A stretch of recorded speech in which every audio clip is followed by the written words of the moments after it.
ವಯನಾಡು ಅಕ್ಷರಶಃ ಸ್ಮಶಾನದಂತಾಗಿದೆ. ಅಲ್ಲಿರುವಂಥ ಪರಿಸ್ಥಿತಿ ಹಾಗಾಗಿದೆ.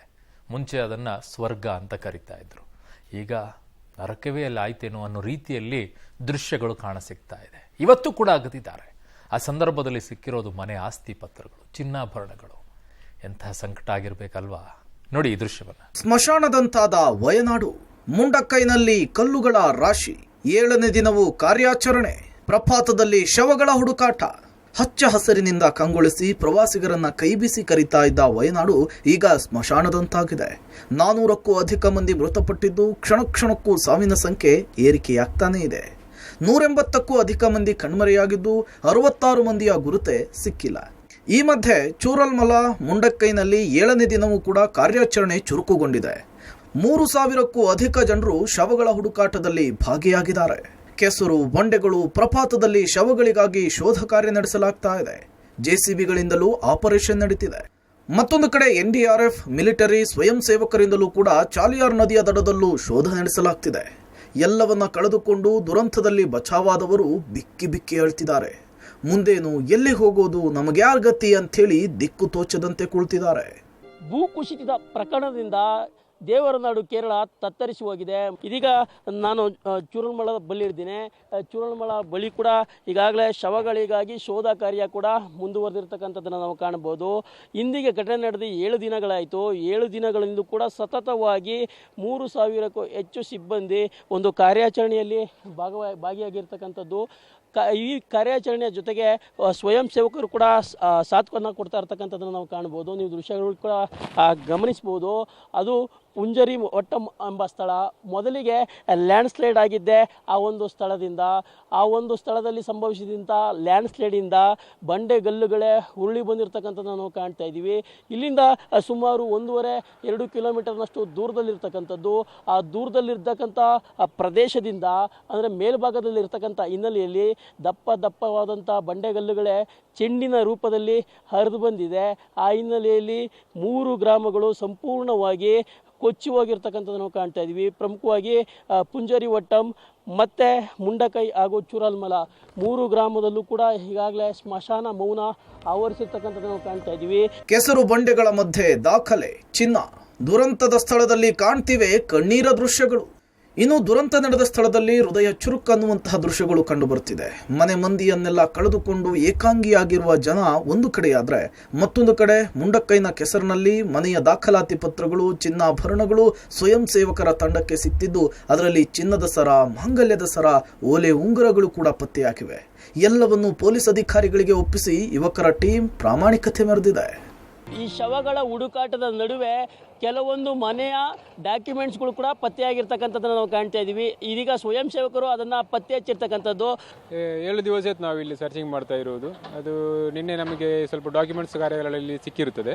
ಅದನ್ನೆಲ್ಲವೂ ಪೊಲೀಸವರ ಕೈಗೆ ಹ್ಯಾಂಡ್ ಓವರ್ ಮಾಡಿದ್ದೆ. ಆ ಮನೆಗಳಲ್ಲಿ ಸಿಕ್ಕಂಥ ವಸ್ತುಗಳನ್ನು, ಪ್ರತಿಯೊಂದು ವಸ್ತುಗಳನ್ನು ಹ್ಯಾಂಡ್ ಓವರ್ ಮಾಡ್ತಿದ್ದೀರಾ? ಹ್ಯಾಂಡ್ ಓವರ್ ಮಾಡಲೇಬೇಕಲ್ಲ, ಮಾಡ್ತಾ ಇದ್ದೇವೆ. ಎಲ್ಲ ಸ್ವತ್ತುಗಳನ್ನು ಕೂಡ ಪೊಲೀಸವರಿಗೆ ಹ್ಯಾಂಡ್ ಓವರ್ ಮಾಡ್ತಾ ಇದ್ದೇವೆ ಸಿಕ್ಕಿದವರನ್ನೆಲ್ಲ. ಅದು ನಿನ್ನೆ ಒಂದು 4-5 ಡಾಕ್ಯುಮೆಂಟ್ಸ್ ಎಲ್ಲ ಸಿಕ್ಕಿದೆ. ವಿಡಿಯೋಸ್ ಎಲ್ಲ ನಮ್ಮ ಹತ್ರ ಉಂಟು.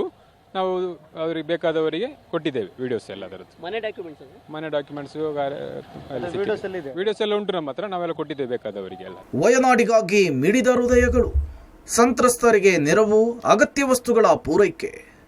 ಕನಸೆಂಬಂತೆ ಬಂದು ಅಪ್ಪಳಿಸಿದ ಭೂಪ್ರಳಯದಲ್ಲಿ ಅಪಾರ ಮಂದಿ ಪ್ರಾಣ ತೆತ್ತಿದ್ದಾರೆ. ಇನ್ನೂ ಹಲವರು ಗ್ರೇಟ್ ಎಸ್ಕೇಪ್ ಆಗಿದ್ದಾರೆ.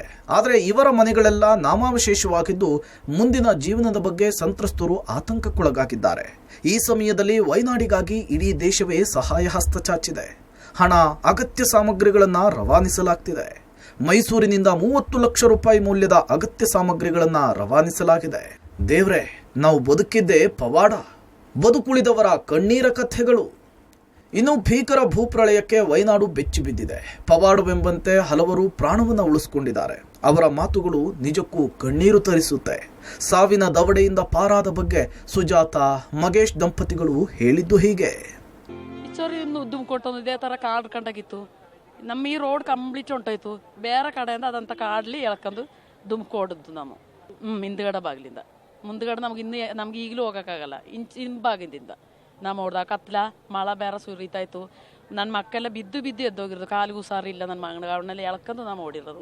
പക്ഷെ ಹೋಗಾಗ್ಲೂ ನಮ್ಮ ಮನಸ್ಸಲ್ಲಿ ಇದೆಯಾ, ಮಣ್ಣಿನ ಚೋರು ಬತ್ತದ, ಓಡ್ಬಿಟ್ಟು ಕಾರ್ ಇಲ್ಲ ನಮ್ಮ ಮಣ್ಣೊಳಕ್ಕೆ ಹೋಯ್ತೀವಿ ಅಂತೇಶ ಮಕ್ಕ ಎದ್ರಕಲಕ್ಕಿಲ್ವೇನಂತ ಮಕ್ಕಳ ಜೊತೆ ನಮ್ಮ ಹೋದ್ಮು ಸೌಂಡ್ ಬತ್ತ ಸೌಂಡು ನಮ್ಮ ಸಾಯ ಗಂಟ ಸೌಂಡ್ ನಮ್ಮ ಕಿವಿಯಿಂದ ಹೋಗಲ್ಲ ಅಷ್ಟೊಂದು ಸೌಂಡು ನಮ್ಗೆ ಬಂದದು ಆಗ್ಲೇ ಈಗಲೂ ಒಂದು ಗಾಳಾಸ್ ಬಿದ್ರು ಆ ಸೌಂಡೇ ನಮಗೆ ಕೇಳಿಸ್ತಾ ಇರೋದು ನಿದ್ದೆ ಮಾಡಿ ನಾವು ಒಂದು ಆಯ್ತು ಒಂದು ವಾರದಿಂದ ನಿದ್ದೆ ಬರ್ತಾ ಇಲ್ಲ ನಾಮಂತಲ್ಲ ಎಲ್ರೂ ನಮ್ಮ ಈ ಏರಿಯಲ್ಲಿ ಎಲ್ಲ ಅಷ್ಟೇ ಊಟ ತಿಂಡಿ ಸೇರಲ್ಲ ಹಂಗೆ ಎಲ್ರೂ ಇರೋದು.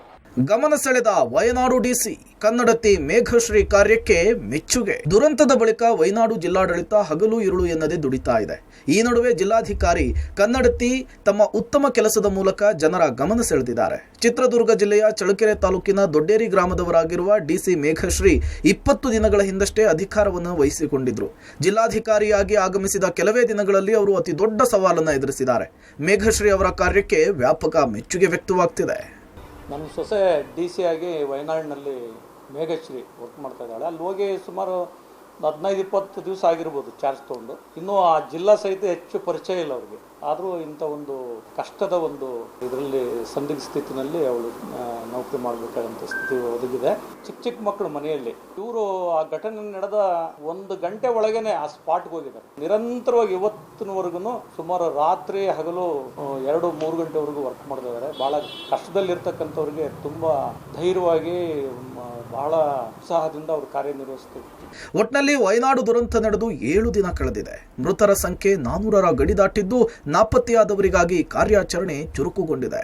ಮತ್ತೊಂದು ಕಡೆ ವಯನಾಡಿಗಾಗಿ ಸಾವಿರಾರು ಹೃದಯಗಳು ಮಿಡಿದಿದೆ. Public TV, Wayanad.